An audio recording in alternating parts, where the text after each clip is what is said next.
كلمتين بالعقل. اصل دايما انا من انصار الاستماع لصوت الحكمه، وان انا دايما احكم العقل.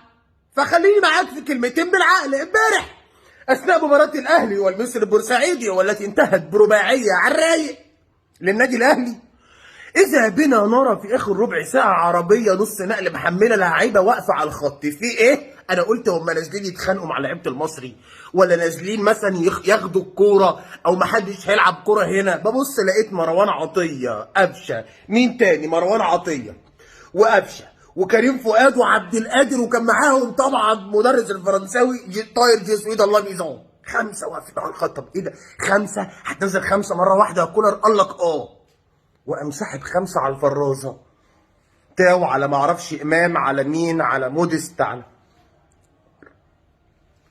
طب ال5 دول ما كانوش في التشكيل الاساسي اللي انا قلتهم لك، اللي هم قفشه، مروان، كريم فؤاد، عبد القادر، طاهر. مين بقى اللي ما كانش في السكور كله اصلا؟ تعالى: حسين الشحات، السوليه، صلاح محسن، كريم ندفد، كريستو، ياسر ابراهيم، متولي، كريم فؤاد، اكرم توفيق. فرقه تانيه عد معايا: مروان، كريم، قفشه، عبد القادر، حسين، السوليه، صلاح محسن، ندفد، طاهر، كريستو، ياسر، متولي، اكرم توفيق. 13 لعيب ما كانوش في التشكيله الاساسيه اللي كسبت المصري 4-0، فيما معناه 13 لعيب ما كانوش موجودين مع الاهلي، والاهلي عاضد المصري، عضوا 4-0. حلو كده؟ بسم الله ما شاء الله. تاني اهو عشان تحسوا انت بتحسد، قول الله، قول اهو يا سيدي: لا حول ولا قوه الا بالله. بسم الله ما شاء الله. ربنا يزيدكم وبلاش احنا اكتر من كده. مفيش اكتر من كده، عشان بس نقفل سكه ايه. انا هلعب بكره قدام بيراميدز بمين؟ في الهجوم ناصر منسي وعلي ياسر.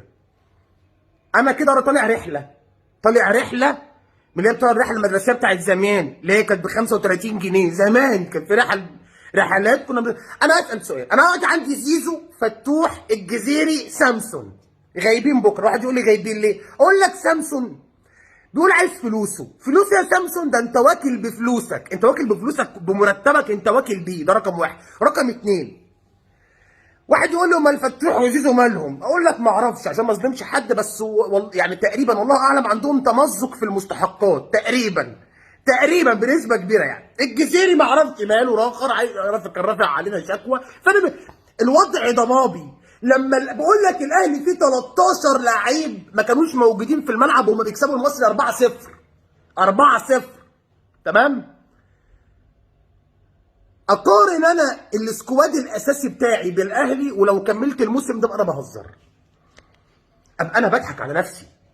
اصل بقول لك دكه الاهلي اللي هو المفترض ان انا المنافس الاساسي بتاعه والغريم التقليدي واكبر جمهور بعد جمهور النادي الاهلي في مصر وجمهور الزمالك فانا المنافس بتاعه هنافسه ازاي؟ ولا السكواد الاساسي بتاعي لا يقارن بالدكه بتاعته باللي بره السكور. اصلا ده اساسا بقى، يعني انت فاهم حاجه؟ فمنهم لله. واحد يقول لي: هم مين؟ هقول لك، هكمل لك.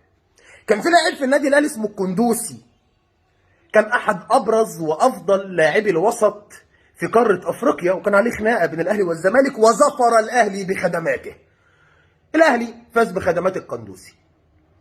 دخلنا معاهم على صراع في لعيب تاني اسمه مروان عطيه، احد الركائز الاساسيه في المنتخب الوطني، واحد نجوم الاهلي والدوري المصري في الموسم الماضي ومع بدايه الموسم الحالي. دخلت مع الاهلي خناقه على الاثنين دول، زائد ان انا كان عندي السنه اللي فاتت الدور الاول امام، اللي هو احد الركائز الاساسيه في المنتخب الوطني. اذا تتكلم على القندوسي اللي مشي من الاهلي، مروان عطيه، امام. الثلاثه دول كان زمانهم بتشيرت الزمالك دلوقتي. لا، ركز في كلامك. انت بتقول ايه يا جرع؟ يا جرع اقول لك والله لو كان في مجلس اداره بيخاف على الزمالك ومصلحه الزمالك وحاطط الزمالك رقم واحد، كان زمان نص ملعب الزمالك مروان عطيه، امام عاشور، القندوسي. اصلا. انما انا رحت اتفاوض مع القندوسي واقول له لا ده انا هبعت لك وكيل عشان في شركه هي اللي هتتفاوض. طب فين الراجل اللي باسم الزمالك هيتفاوض؟ لا ده شركه هي. لا قال لك لا، الراجل طلع رسمي قال لك لا. مروان عطيه كنت متفق مع الاستاذ محمد مسلحي، فجاه اداني الاهلي، قلت له رجع لي محمود علاء. عبث. امام عاشور، والله العظيم انا من صغري زملكاوي مشوني، وهرجع تاني والله هلعب مع الكهرباء هناك. اخويا حبيبي اطلع، طب اديني اعاده بيع، اديني اولويه الشراء، اديني اي حاجه. لا مفيش. فجاه تلاقي الثلاثه في الاهلي. هنا في اداره وفي ناس خايفه على النادي، وهنا ما كانش فيه اي حاجه، بس كان في ناس بتهلل وتسقف وتطبل للي تسببوا في الكوارث دي، واللي مخلين نص ملعبي مع كامل الاحترام للاعيبه اللي هقولهم دونجا روقه وعمرو السيسي. ولما مشيوا بقى الناس دي بقوا يطلعوا نفسه في البجاحه، قمه البجاحه والنفاق. نفس الناس اللي كانوا بيشكروا فيهم ويطبلوا لهم ويسقفوا لهم بقى يقولوا ايه؟ والله الحمد لله انه مشي. اصلا بكره هنلعب ماتش قدام بيراميدز. الحاجه الوحيده اللي معايا في ماتش بكره ده عون الله. اول مره فوز الزمالك على حد هيبقى مفاجاه. اول مره لو الزمالك كسب هنطلع نقول مفاجاه الزمالك يفوز على بيراميدز. تخيل. ربنا يستر. سلام عليكم.